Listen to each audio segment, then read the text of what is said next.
সমস্যা নেই আপা, ছেলের কোনো পছন্দ থাকতেই পারে, তাই বলে আসবে না? বোনের বাড়ি কি এমন আসা যায় না? তোমরা আসো, আমি অপেক্ষায় আছি। এখানে থামিনি রে, ছেলেটা সব শেষ করে দিয়েছে। আমাদের মুখ দেখানোর জো রাখেনি আর। মানে কি হয়েছে আবার?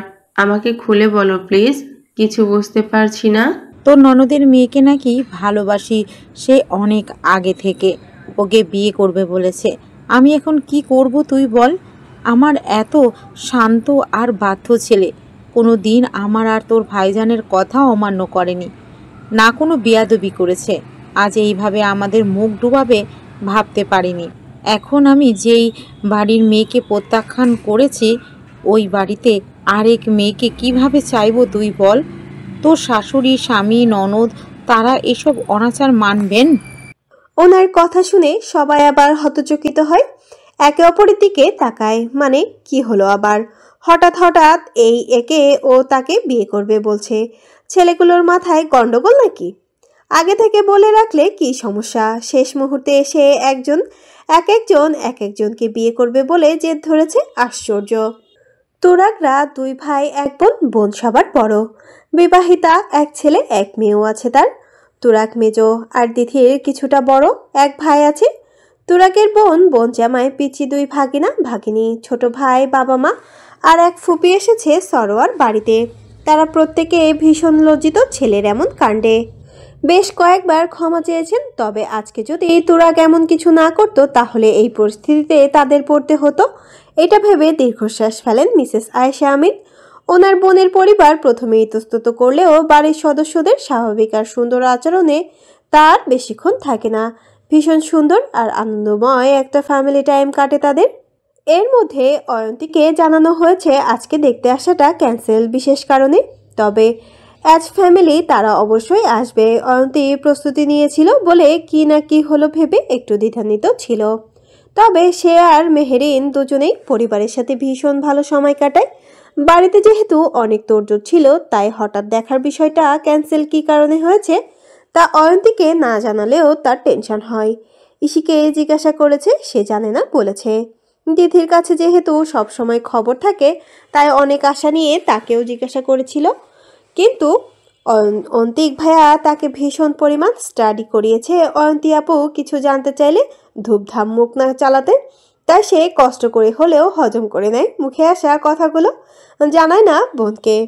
কাল মিসেস আয়েশা আমিনের বোনের ছেলে মেহেরিনকে পছন্দ করে বলে, শেষ মুহূর্তে এসে অয়ন্তীকে দেখতে মানা করে দিয়েছে। এই বিষয়টা তখন সরোয়ার বাড়িতে উপস্থিত সকলে শুনতে পেলেও তারা কেউ মেহমান আসার পর আর এই ব্যাপারে কোনো কথা তোলেননি।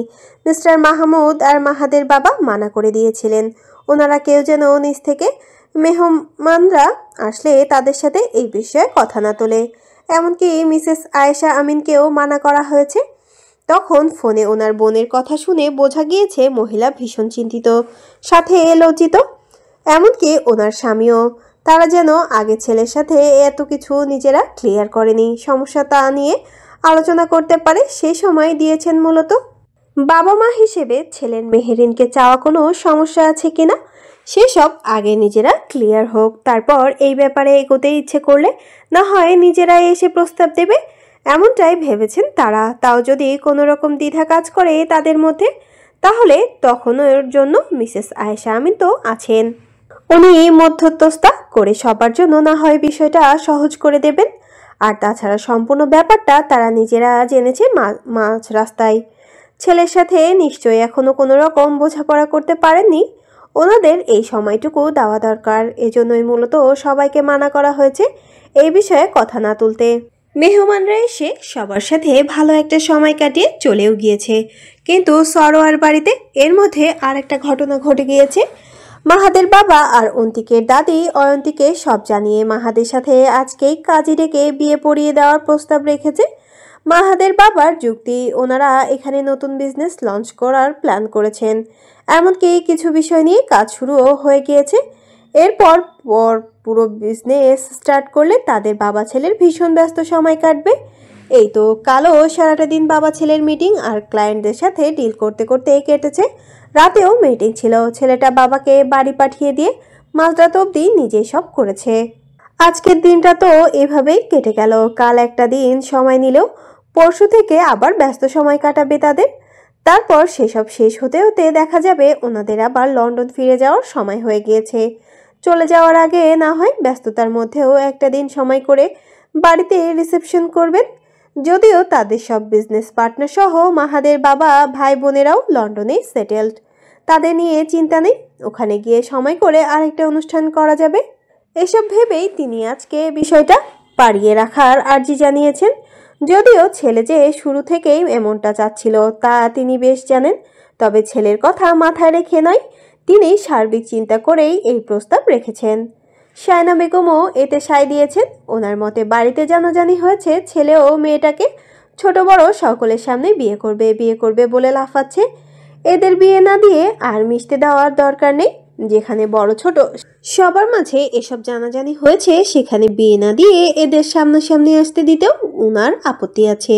দাদির কথার সাথে অন্তিক দিগন্ত কিংবা তাদের বাবারা কেউ একমত হতে পারেনি। তবে মিস্টার মাহমুদ বাকিদের চোখের ইশারায় কথা বলতে মানা করে নিজে মাকে বুঝিয়ে বলবেন ভেবেছিলেন, কিন্তু অন্তিক সেই ইশারা মানেনি। দাদি, তোমার এই বিষয়ে চিন্তা করতে হবে না। তুমি নিজের নাতিকে সামলে রেখো। শুধু আমার বোন তার সীমানা জানে, আর ওকে দেখে রাখার জন্য সবাই আছে। তুমি সমস্যা যার মধ্যে তাকে সামলাও। চুপ থাক, না বুঝে কথা বলছি না আমি। তোরা সবাই আমার নাতি নাতনি, সবার ভালো আমি চাই, তাই বিয়ে চিন্তা করছি। তুই নিজেকে দেখ, সামলাতে পেরেছিলে নিজেকে বউয়ের কাছে যেতে? তুই যেমন পুরুষ মানুষ, মাহাদও তেমন। সবাইকে উপেক্ষা করে এত জটিলতার মধ্যে তুই কতটা সংযত রাখতে পেরেছিলে নিজেকে যে মাহাদ পারবে? একপাক্ষিক ভাবলে হবে না, সব কিছু বুঝে কথা বলো। আর এই ব্যাপারে আর কোনো কথা শুনতে চাচ্ছি না। বিয়ে না হলে আজকের পর মাহাদ নানু ভাইয়ের আর এ বাড়িতে আসার দরকার নেই। যখন বিয়ে হবে তখন আসবে। অয়ন্তী দিদি ভাইয়েরও ইউনিভার্সিটি বন্ধ রাখা হবে ততদিন, কিংবা একেবারে বন্ধ না রাখলেও গুরুত্বপূর্ণ দিনগুলোতে যাবে। ওনার কথা শুনে অন্তিক ভীষণ বিরক্ত হয়। এই দাদি কিছু কিছু সময় ভীষণ আধুনিক, আবার কিছু কিছু ক্ষেত্রে সেকালে চিন্তা ভাবনার পরিচয় দেয়। সে তার বউয়ের কাছে যাবে না তো কার কাছে যাবে? যেভাবে হোক বিয়েটা তো হয়েছিল। এসব এমন সময়ে বলার কথা, কিসের সাথে কিসের তুলনা দিল। তোমার এই যুক্তিগুলোর মতো অযৌক্তিক যুক্তি আর নেই বুড়ি, ট্রাস্ট মি। বিয়ের কথা ভাবতে হলে আঙ্কেলের কথাগুলো মাথায় রেখে ভাবো। তা না সেকালে ভাবনা নিয়ে আমার বোনকে প্রোটেক্ট করতে পারবো না বলছো? লেম বিষয় একটা টেনে। প্রাণেশা নিজের আর অন্তিকের বিষয়টা এভাবে সবার সামনে তুলে ধরায় ভীষণ লজ্জা পায়। যদিও কেউ তাকে দেখতে পায়নি, ছোটরা কেউ নেই এখানে, বড়রাই আছে। সে কিচেনে যাচ্ছিল একটু, এর মধ্যে এসব কথা কানে আসে। কি লজ্জার বিষয়! অথচ অন্তিকটাও সকলের মাঝে দিব্যি দাঁড়িয়ে আছে, কথা বলছে। এদিকে তাকে কেউ দেখেনি, তাই তার এসব শুনে কোথাও ছুটে পালাতে ইচ্ছে করছে। সে কাজ সেরে সবার চোখের আড়ালে তাড়াতাড়ি পগারপা হয়। শায়না বেগমের কথায় অন্তিকের কিছু যায় না আসলেও তার মা চাচি সহ বাকিরা কিছুটা অপ্রস্তুত হয়। তাই মিস্টার মাহমুদ বলেন, আন্তিক, বিষয়টা এখানেই থামুক। তোমার আঙ্কেলের কথাগুলো ভাবো। আমার মনে হয় উনি ঠিকই বলেছে। নতুন বিজনেস লঞ্চ করেছে, মোটেও সহজ সময় কাটানো সামনে তার ধারণা তোমার আছে। আমার মনে হয় অয়ন্তীকে জানিয়ে ও কি বলেছে দেখে বিষয়টা পড়িয়ে রাখাই উচিত হবে। এরপর সবাই একমত হলে অন্তিক আর দিগন্তের মা যায় অয়ন্তীর কাছে। সেখানে 4 মেয়ে ছিল। আজকের জন্য অয়ন্তী যা যা শপিং করেছিল সেসব দেখছিল। ঈশি দিথি কয়েকটা ভাগ করে নিয়েছে নিজেদের মধ্যে। অনুষ্ঠানই যখন হয়নি, এসব এতিম হয়ে পড়ে থাকবে কোন দুঃখে। তাই ওদের মধ্যে ভাগাভাগি পর্যায়ে চলছিল। ওনারা 2 জায়গায় ছোট মেয়ে 2টার কাণ্ড দেখে থমকে বের হতে বলেন। তারপর মেহেরিনকেও বাবা মায়ের কাছে যেতে বলেন। মেহেরিন কিছু হয়েছে বুঝতে পেরে চলে যায়। ভাইয়ের থেকে জানতে হবে। অবশ্য কিছু যে হয়েছে তা সে আর অয়ন্তী আন্দাজ করেছিল অনেক আগে থেকে, কিন্তু কিছু জানতে পারেনি চেষ্টা করেও। এবার অন্তত জানতে পারবে আশা নিয়ে। সবাই চলে গেলে ওনারা 2 যা অয়ন্তীর পাশে বসেন। সে মা চাচিকে দেখছিল। তার মনে হচ্ছে তার অগোচরে বাড়িতে সকাল থেকে গুরুতর কিছু ঘটছে। সে বারবার চেয়েও জানতে পারছে না। এবার মা চাচি কিছু বলবে বেশ বুঝতে পারে সে। তাকে নিয়ে কিছু হলো কিনা টেনশনে হচ্ছিল। তার উপর দেখতে আসার কথা ছিল কত শত আয়োজন, কিন্তু তাকে দেখলো না। এই বিষয়টা সামান্য মন খারাপ হলেও টেনশন হচ্ছিল বেশি। আর এখন মা চাচির হঠাৎ এমন আবির্ভাব থেকে নিশ্চিত হয় তাকে নিয়ে কিছু ঘটেছে। খুব সরল মনের মেয়ে অয়ন্তী মায়ের মতো হয়েছে, একদম ছোট বোনের চেয়ে সেন্সিটিভ সে। ছোট বোনটা ভাইয়ের মতো হয়েছে ঠান্ডা মাথার বোঝদার মেয়ে সে, কিন্তু অয়ন্তী তেমন না। বাড়িতে কিছু একটা ঘটেছে আর তার কারণ সে বিষয়টা বুঝতে পেরে সে ভয় পায়, দ্বিধাভরা চোখে তাকায় মা চাচির দিকে। মেয়েকে এমন ভয় পেতে দেখে মিসেস আয়েশা আমিন হাসেন। এই অপুষ্পনা আর সরলতার জন্যই তিনি বড় মেয়েটাকে নিয়ে সবচেয়ে বেশি চিন্তিত ছিলেন। তাই বোন তুরাগের ব্যাপারটা বললে তিনি খুশি মনে রাজি হন। এখনও তিনি খুশি। বাইরে যাচ্ছে না মেয়ে, ননদের কাছে গেলেও ততটাই নিশ্চিন্ত থাকবেন যতটা বোনের কাছে গেলে থাকতেন। অয়ন্তের জায়গায় ইসি থাকলে তিনি কখনো এতটা নিশ্চিত হতেন না। এই ভোলা ভালা আর অতি সরল বড় মেয়েটাকে নিয়েই ওনার যত চিন্তা ছিল। ভয় পাচ্ছিস কেন? তোকে বকেছি আমি? বাড়িতে আজ কিছু হয়েছে তাই না মা? আমি কি কিছু করেছি? আমার কারণে কিছু হয়েছে? তুই কিছু করবি কেন? আর বাড়িতে কিছু হয়েছে মনে হলো কেন? আমরা কি অস্বাভাবিক ব্যবহার করেছি নাকি কেউ তোর সাথে? হ্যাঁ, তাছাড়া তুই কিছু করলেও কি আমরা কি তোকে মারবো নাকি? এত ভয় পাস কেন? হ্যাঁ, এত ভয় নিয়ে বাপের বাড়ি আদুরে আদুরে থাকলেও 2 দিন বাদে শ্বশুর বাড়ি গেলে টিকতে পারবি? শাশুড়ির সাথে ননদের সাথে ঝগড়া করতে হবে না পায়ে পা দিয়ে? অয়ন্তী শ্বশুর বাড়ির কথা তোলায় কিছুটা লজ্জা পেলেও আজকের ঘটনা ভেবে মুখটা মলিন করে ফেলে। মা চাচি বিষয়টা ধরতে পারে। তুই কি আজ দেখতে আসবে বলেও ফাংশনটা হয়নি বলে মন খারাপ করছিস মা? তোরাকে পছন্দ ছিল তোর? না না, আমার তো তোর এক ভাইয়ের চেহারাটা মনে নেই, পছন্দ হবে কি? কিন্তু তোমরা তো বলেছিলে দেখতে আসবে ওরা, কত আয়োজন করলে, আমিও প্রস্তুতি নিলাম, কিন্তু কিছুই হলো না। তোমরা কি সব জেনে শুনে এগোওনি, যার কারণে শেষে কোনো সমস্যা এসেছে বা আমাকে নিয়ে কিছু হয়েছে কি? আমি কি কিছু করেছি? শেষের কথাগুলো সে ভয়ে ভয়ে মিনমিন করে জানতে চায়। ওনারা বুঝতে পারেন মেয়ের তুরাকে তেমন পছন্দ না হলেও আশা করেছিল বলে কিছুটা হতাশ, যেটা স্বাভাবিক। প্রথমকার এই বিষয়গুলো মেয়েদের জন্য খুব স্পেশাল হয়। সেখানে প্রথমবারে কোনো কারণে ব্যাঘাত অয়ন্তীকে চিন্তায় ফেলেছে। তার উপর সরল মেয়েটা, নিজের কোনো দোষে এমনটা হয়েছে ভেবে আরও চিন্তিত। শোন মা, তুরাগের জন্য প্রস্তাব এসেছিল ঠিক, আমরাও মেনেছিলাম, যার কারণে আজ নানান আয়োজনও করা হয়েছিল। কিন্তু তোর ফুপি আর ফুপা চান মাহাদের জন্য তোকে নিয়ে যেতে। আজকে এই বিষয়টা জানিয়েছে, আর এই কারণেই তুরাগের বিষয়টা হঠাৎ বাদ দিতে হয়েছে। কারণ মাহাদের জন্য প্রস্তাবটা আমাদের কাছে বেশি ভালো লেগেছে তুরাগের চেয়ে। আর তোর ভয় পাওয়ারও কোনো দরকার নেই, এর কোনো কিছুই তোর কারণে হয়নি, তাই নিশ্চিন্তে থাক। তবে আমাদের ইচ্ছা মাহাদের সাথে কথা এগুনোর, প্রত্যেকের সম্মতি আছে, শুধু তোর মতামত নেওয়া বাকি। আর আগের বিষয়টা আমাদের ভুল ছিল, ওটা মাথা থেকে ছেড়ে ফেল। আমরা সবাই ভীষণ করে চাই যেন মাহাদের সাথে তোর বিয়েটা হয়। তুই বুঝতে পারছিস তো? আমরা ভীষণভাবে চাই। অমত করিস না মা, মাহাদের সাথে খুব ভালো থাকবি। মিসেস আয়েশা আমিন কথাগুলো বলে দুই যা মেয়ের দিকে তাকান প্রতিক্রিয়া বুঝতে। অয়ন্তী মায়ের সব কথা মনোযোগ দিয়ে শুনছেন। সে বাকরুদ্ধ। কি বলল মা?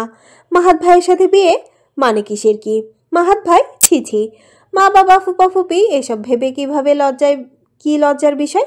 খালামুনির ছেলের বিষয়টা আলাদা ছিল, তার সাথে দেখা সাক্ষাৎই ছিল না যে ভাইয়ের বোন কোনো রকম বন্ধন থাকবে। কিন্তু মাহাত ভাই ছোট থেকে তাকে অন্তিক ভাইয়া আর দিগন্ত ভাইয়ের থেকে 1 ইঞ্চিও আলাদা চোখে দেখেনি। তাকে নাকি বিয়ে করবে। হাই, ভাবতেই গায়ে কাটা দিচ্ছে তার। মাহাত ভাইয়ের সাথে সংসার কিভাবে কি? মাহাত ভাইকে স্বামীর চোখে দেখবে সে? পারবে? লজ্জায় তার সামনে দাঁড়াতে পারবে? প্রতিদিন তার সাথে এক রুমে কিভাবে থাকবে? কি বলছো মাহাত ভাই? মাথা খারাপ তোমাদের? বুঝতে পারছি মা তোর কথা, কিন্তু ভেবে দেখ আমাদের কথাগুলো। মাহাত ভীষণ ভালো ছেলে, তুই ওর সাথে খুব ভালো থাকবি। মাহাত ভাই খুব ভালো আমি জানি মা, কিন্তু আমার সাথে মাহাত ভাইকে কল্পনা করো কিভাবে। ছি, আমি তোমাদের এইসব ছেলে মানুষিতে সম্মতি দিয়েছি জানলে মাহাত ভাই নিজে আমাকে ভেঙাবে। এখানেই থেমে যাও প্লিজ, আর আর বাড়িও নেই এসব কথা। মাহাত ভাইয়ের কানে গেলে আমি তোমাদের সাথে কথা বলবো না বলে দিলাম। এ বিষয়ে আর কথা তুলবে না। মেয়ের কথা শুনে তাদের কিছুটা হাসি পায়, তবে চেপে যান। মেয়েটা তো আর তার মাহাত ভাই তাকে বিয়ে করার জন্য বাড়ির সকলের সামনে কত কি বলছে করেছে, কত নির্লজ্জতার পরিচয় দিয়েছে, সেসব কিছুই জানে না যে স্বাভাবিকভাবে নেবে। তাদের ভুল। সেসব জানলেও স্বাভাবিকভাবে নিত না, আরও লজ্জায় বুধ হয়ে যেত বরং। কিন্তু জানলে এসব কথা বলতো না, এতটুকু নিশ্চিন্ত। মাহাদের চিন্তা করতে হবে না সে তোকে বিয়ে করবে কি না, এটা তার মুখে শুনে নিয়ে তবেই এসেছি তোর কাছে। মাহাদের কোনো আপত্তি নেই, তুই রাজি থাকলে সে তোকে বিয়ে করতে প্রস্তুত। বললাম না আমাদের কারো কোনো আপত্তি নেই, শুধু তোর মতামত নেয়ার বাকি। এরপর অয়ন্তী অস্বস্তি আর লজ্জায় দোনামোনা করলেও তার মা নানাভাবে বোঝায় বিয়ের কিছুদিন পর আপনা আপনি কেটে যাবে সব দ্বিধা।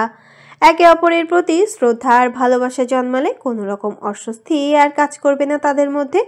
এমন নানা কিছু বোঝাতে থাকলে অয়ন্তী লজ্জায় আরও গুটিয়ে যায়, কিছু বলতে পারে না। বলবেই বাকি।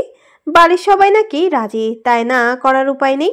বোঝাই যাচ্ছে মা চাচি অনেক আশা নিয়ে তাকে বোঝাতে এসেছে যে সে যদি এখন মুখের ওপর না করে দেয় তাহলে প্রত্যেকের মন ভাঙা হবে, যা সে কখনো করতে পারবে না।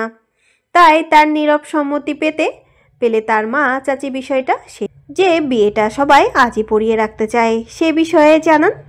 এই কথা শুনে যেন অয়ন্তীর বিস্ময়ে শেষ নেই। সে মাত্রাতিরিক্ত বিস্ময়ে কথা বলতে ভুলে যায়।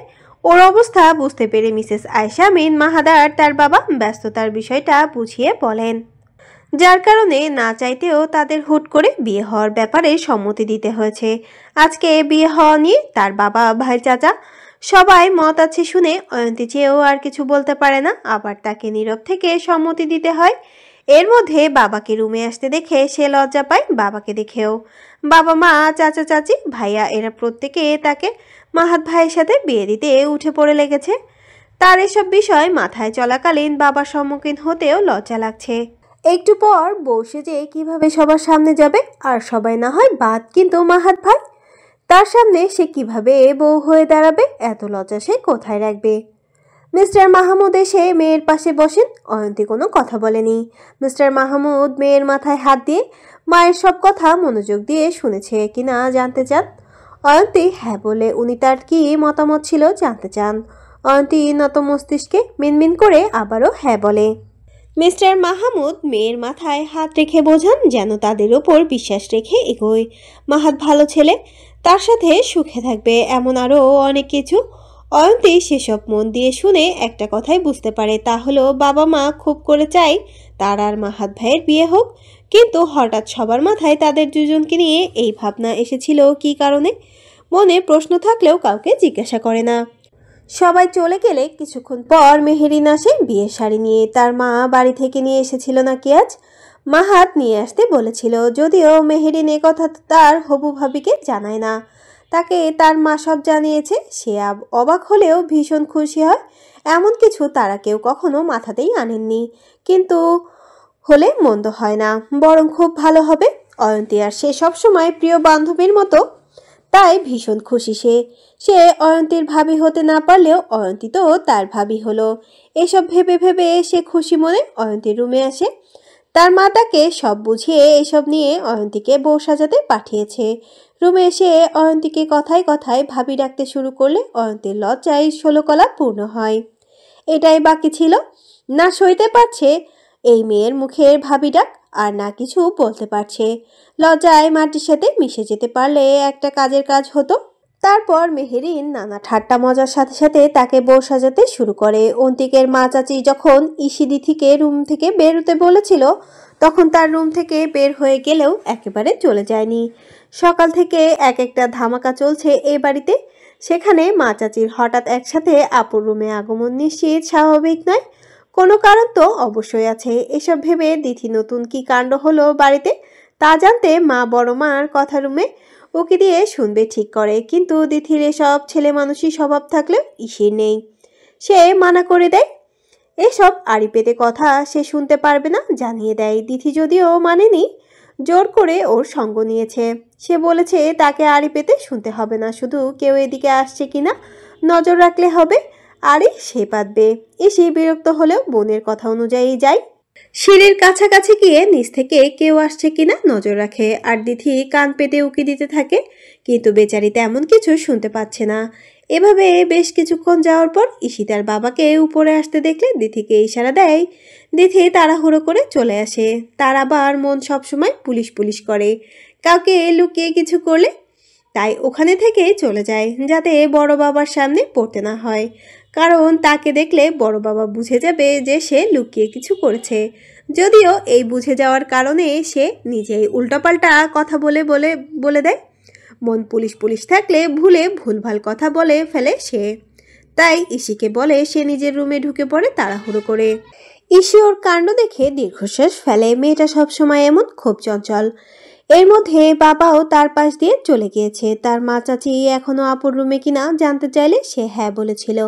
বাবা চলে গেলে সে আনমনে কিছু ভাবতে থাকে। মাহাত ভাইয়ের সাথে আপুর বিয়ে, কত কিছু হলো বাড়িতে আজ সকাল থেকে। অন্য জায়গায় আপুকে দেখানোর সব প্রস্তুতি নেওয়া হয়ে গিয়েছিল, অথচ শেষ সব পাল্টে গেল। মাহাত ভাই আপুকে ভালোবাসে আর বাড়ির সবাইকে বলে রাজি করিয়ে কি সুন্দর বিয়েও ঠিক করে ফেললো, অথচ আপু কিচ্ছু জানে না এসবের। এখন গিয়ে বাড়ির সবাই যাচ্ছে বলে মাহাত ভাইয়ের সাথে তার বিয়ে হবে, এমনটাই জানাবে হয়তো। বিষয়টা খুবই ফিল্মি। আপু নিশ্চয়ই খুব সুখী হবে।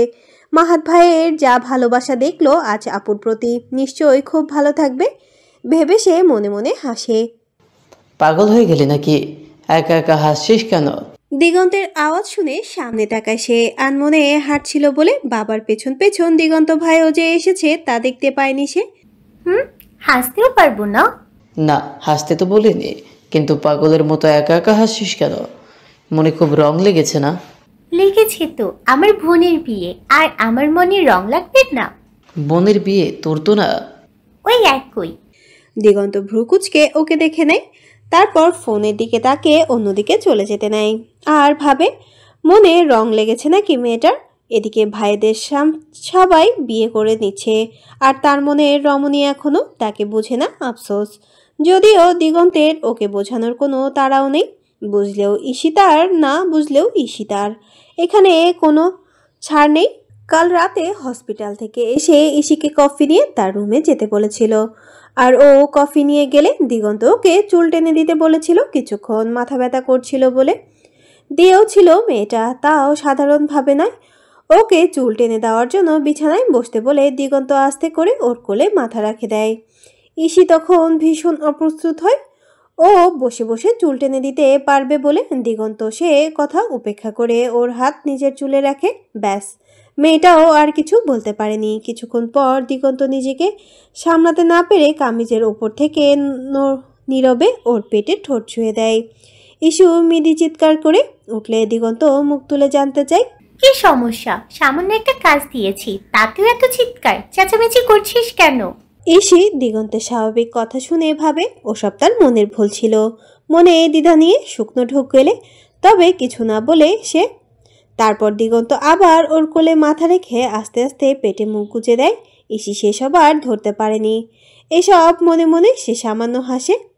ইসিকে এভাবে একটু কাছে পেলে তার আরও কাছে টানতে মন চায়। অতি জরুরি ভিত্তিতে বিয়ে করে নেওয়া দরকার তার, অথচ সারা জীবন নিজেকে সিঙ্গেল দাবি করে একদিনে ছক্কা হাঁকিয়ে দিল মাহাত। দিগন্ত ভাবে ইসিটা আর একটু বড় হলে ভালো হতো। ভাইয়া, আপুর বিয়েটা কি আজই হয়ে যাবে নাকি মাহাত ভাইয়ের সাথে? মেহেরিন আপু বিয়ের শাড়ি নিয়ে গেল দেখলাম আমার আপুর রুমে। দিগন্ত চলে যেতে নিলে ইসি তাড়াতাড়ি জানতে চায়। দিগন্ত ভাইয়া ডাক শুনে তাকায় ইসি দিকে, উত্তর জানতে উৎসুক চোখে চেয়ে আছে সে। আমি তোর ভাইয়া। ইসি প্রশ্নটা শুনে চোখ নামিয়ে নেয়, দ্বিধা নিয়ে মুখে সামান্য হাসি নিয়ে বলে, ওই আর কি, ভাইয়া ভাই একই সব। ভাইয়া না ডাকতে বলেছি না তোকে? এমন করেন কেন দিগন্ত ভাই? ভাইয়া ডাকলে যা, ভাই ডাকলেও তো তা। শুধু শুধু এটা ডাকবি ওটা ডাকবি না করেন।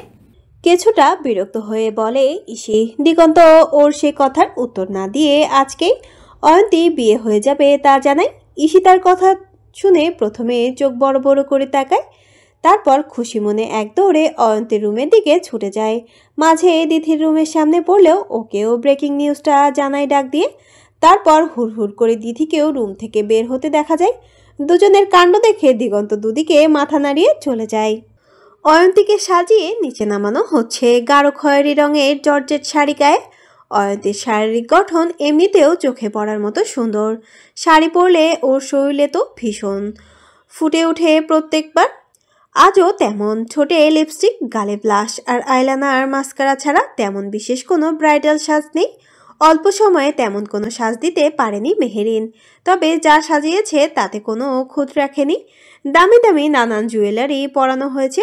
এগুলো সাজানোর সময় মাহাদের মা গিয়ে দিয়ে এসেছে। সাথে অয়ন্তীকে অভয় দিয়ে নানান কিছু বুঝিয়ে সুঝিয়ে এসেছেন তিনি, যেন মেয়েটা সহজ হয় তাদের সাথে। সব মিলিয়ে সাধারণ সাজেও আভিজাত স্পষ্ট। অয়ন্তীর দুই পাশে ওর মা আর মেহেরিনও আসছে। ওর সাথে সাথে ইসি, দিথি আর প্রাণেশাকেও পেছন পেছন আসতে দেখা যায়। অয়ন্তী সেই যে চোখ নামিয়ে মাথা নত করে নিচে নেমেছে আর তোলেনি। সবার সামনে মাহাত ভাইয়ের জন্য বউ সেজে এসেছে। ভীষণ অস্বস্তি হচ্ছে। এখানে কোথাও নিশ্চয়ই মাহাত ভাইও আছে। তাকে ভাবে দেখে না জানি কি ভাবছে। অয়ন্তীকে খোঁজাবে না তো বিয়েতে রাজি হয়েছে বলে, কিংবা যদি লজ্জা দেয় তাহলে সে কার কাছে বিচার নিয়ে যাবে, কাকে গিয়ে বলবে? এসব নানান ছেলে মানুষের চিন্তা অয়ন্তীকে একটুও স্বস্তি দিচ্ছে না। হাত পা ঠান্ডা হয়ে আসছে তার। আশেপাশের কিছু তার চোখে পড়ছে না। কি হচ্ছে না হচ্ছে কিচ্ছু না। ইতোমধ্যে ওকে সোফায় বসানো হয়েছে। কাজী সাহেবও চলে এসেছেন। মাহাদের বাবা আর অয়ন্তীর বাবার সাথে কি যেন কথা বলে বলে খাতায় কিছু লিখছেন তিনি। অন্তিকও আছে পাশে, দেখছে সব মনোযোগ দিয়ে। ঘামছিস কেন? এসির মধ্যেও তোর গরম লাগছে? অয়ন্তী সোফায় বসে অস্থির লাগছে বলে হাতে হাত ঘষছিল। পাশ থেকে কারোর প্রশ্ন শুনে অয়ন্তী অন্যমনস্কভাবে হু বলে চোখ তুলে তাকায়। মাহাদও ওর দিকে তাকিয়ে। দুজনেই চোখে চোখ দৃষ্টি বিনিময় হয়।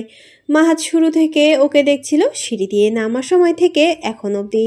ওর সব ভয়, অস্বস্তি, লজ্জা, দ্বিধা সব বুঝতে পেরেছে সে, কিন্তু পাত্তা দেয়নি, কারণ চোখ আটকেছে তার জন্য বউ বেশি আসা সেই অঙ্গে। মায়াবী ওই চোখে রমণীর প্রেমে সে কবেই পড়েছে নির্দিষ্ট করে, সেই হিসাব নেই তার। তবে সে ছাড়া অন্য কারোর জন্য সামান্যতম সাজবে এটা সে মানতে পারেনি। সব জ্বালিয়ে পুড়িয়ে দিতে ইচ্ছে করেছিল যখন শুনেছিল সেজেগুজে অন্য কাউকে নিজের রূপ দেখাবে এই মেয়ে। তারপর সারা রাত নিজেকে শান্ত করার অনেক চেষ্টা করেও যখন পারে না, তখন কোনো কিছু না ভেবে বাবা মাকে গিয়ে বলে ওকে বিয়ে করবে। কারণ সে বুঝে গিয়েছিল সে ছাড়া অন্য কারো কাছে অয়ন্তী নিজেকে প্রদর্শন করবে। এই ব্যাপারটাই মূলত নিতে পারছিল না। ভালোবাসাবাসীর চিন্তা তখনও মাথায় আসেনি তার। অথচ আজ সকালে নিজের অজান্তে মামির কাছে তার মেয়েকে ভালোবাসবে প্রমিস করেছিল। তার মানে কি ভালোবাসে সে শুধু নিজে বুঝতে পারেনি হয়তো, না হয় হুট করে অজান্তে অনেক ভালোবাসবে বলে বসেছিল কেন? তবে আগে বুঝতে না পারলেও বউ বেশে অয়ন্তীকে যেই মুহূর্তে দেখেছে মাহাত, সেই মুহূর্তই মেয়েটার প্রেমে পড়ে গিয়েছে সে। তার হার্ট এত জোরে বিট করছিল তখন নিজেও তা বুঝতে পারেছে যে প্রেমে পড়েছে। অয়ন্তীর চোখের দিকে তাকিয়ে এসব ভাবছিল মাহাত। অয়ন্তীও নিজের হতবুদ্ধিতা কাটিয়ে উঠতে না পেরে মাহাদের চোখেই চোখ রেখে তাকিয়েছিল। হঠাৎ হুঁশে এলে মাহাদের অন্যরকম দৃষ্টি দেখে অয়ন্তীকে চোখ নামিয়ে নেয়, নিজেকে আরো গুটিয়ে নেয়। মাহাদের ওই দৃষ্টি চোখে ভাসছে, তার বুক ধরফর করছে। মাহাত অয়ন্তীর দ্বিধা বুঝতে পারে। হাঁপানি রোগীর মতো করছিস কেন? আমাকে প্রথম দেখছিস? ভীষণ স্বাভাবিকভাবে মাহাত কথাটা বলে অয়ন্তীকে। অয়ন্তী ভাবছে মাহাত ভাই কি নির্লিপ্তভাবে বসে আছে, কোনো অস্বাভাবিক আচরণ দেখছে না, যেন কিছুই হয়নি। এই যে বড়দের কথা শুনে তাকে বিয়ে করতে হচ্ছে, এতে কি কোনো আপত্তি নেই তার? আর সে একদম বউ সেজে এসেছে বলে খেপলো না একবারও, নাকি রেগে আছে তার সাথে? মাহাত ভাই কি কোনোভাবে অয়ন্তী বিয়ে মানা করে দেবে এই আশায় হ্যাঁ বলেছিল বড়দের, আর এখনো ওকে রাজি দেখে রেগে আছে? আনমনে অহেতুক চিন্তা ভাবনা করে নিজের মন খারাপ করে অয়ন্তী। ততক্ষণে কাজী সাহেবের সবকিছু রেডি করা হয়ে গিয়েছে। মিস্টার মাহমুদ বিয়ে পড়ানো শুরু করতে বলেন ওনাকে। কাজী সাহেব দোয়া দরুদ পড়ে আল্লাহর নাম নিয়ে বিয়ে পড়ানো শুরু করেন। অয়ন্তী তখন সবকিছু স্বপ্ন স্বপ্ন লাগছে। হুট করে কি থেকে কি হয়ে গেল এই মুহূর্তে কিছু মেলাতে পারছে না যেন।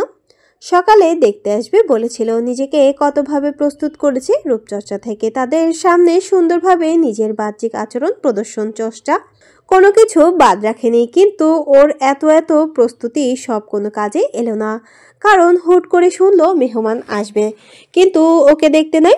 মন খারাপ হলেও মনকে মানিয়ে নিয়েছিল। এর কারণ নিয়ে চিন্তিত থাকা সত্ত্বেও সবার সাথে হাসি খুশি থাকে, কারণ ওর মন খারাপ দেখলে বাবা মাও নিশ্চয়ই কষ্ট পাবে। তারপর সব ঠিক থাকলেও হঠাৎ শুনে মাহাত ভাইয়ের সাথে তার বিয়ে ঠিক করতে চাচ্ছে সবাই। নানান দ্বিধা নিয়ে তাও মেনে নিল, কিন্তু এতে থেমে নেই। আজই নাকি বিয়ে।